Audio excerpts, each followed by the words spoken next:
সঁচা নে মিছা উত্তৰ দিব বন্ডত বিনিয়োগ কৰিলে কেতিয়াও লছ নহয় যদি আপুনি সঁচা বুলি ভাবিছে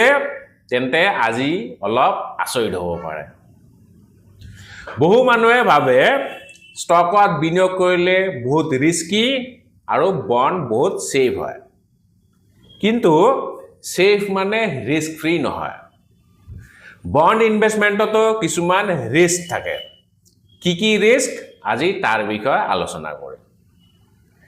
নাম্বাৰ 1 ৰিস্ক হৈছে ডিফল্ট ৰিস্ক কোম্পানী এটা বন্ড উলিয়ালে আপুনি বিনিয়োগ কৰিলে কিন্তু কেইদিনমান পিছত হয়তো কোম্পানীৰ সমস্যা হল কোম্পানীয়ে প্ৰডাকশন কৰিব পৰা নাই বা কাম কৰিব পৰা নাই সো আপোনাক ইন্টাৰেষ্ট দিব পৰা নাই ইনফ্যাক্ট আপোনাক প্ৰিন্সিপালও হয়তো ঘূৰাই দিব নোৱাৰিব পাৰে সো এই ধৰণৰ ৰিস্কক কোৱা হয় ডিফল্ট ৰিস্ক আমাৰ কিছুমান বন্ধু আছে না ধাৰ লোৱা সময়ত ক'ব মই কালিয়ে পইচা দি আছো বা স্যালাৰি হোৱাৰ লগে লগে তোকে আগত পইচা দিম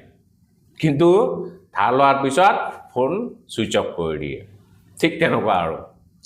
দ্বিতীয় ৰিস্ক হল ইন্টাৰেষ্ট ৰেট ৰিস্ক আপনি বন্ড এটা কিনিলে 7% ৰিটাৰ্ণ দি আছে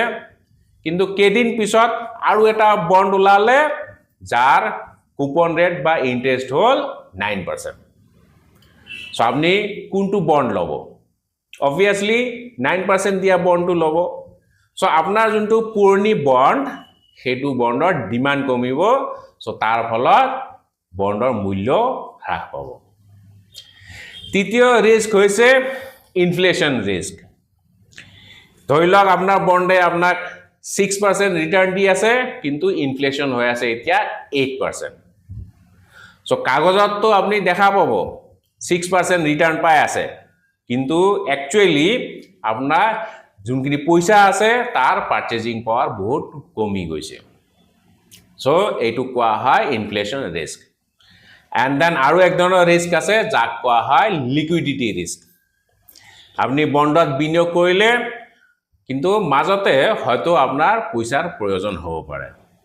সো যেতিয়া বিক্ৰী কৰিবলৈ গ'ল তেতিয়া হয়তো বায়াৰ নাই সো আপোনাৰ বন্ডৰ যোনটো একচুয়াল মূল্য তাতকে বহুত সস্তাত বিক্ৰী কৰিব লগা হ'ব পাৰে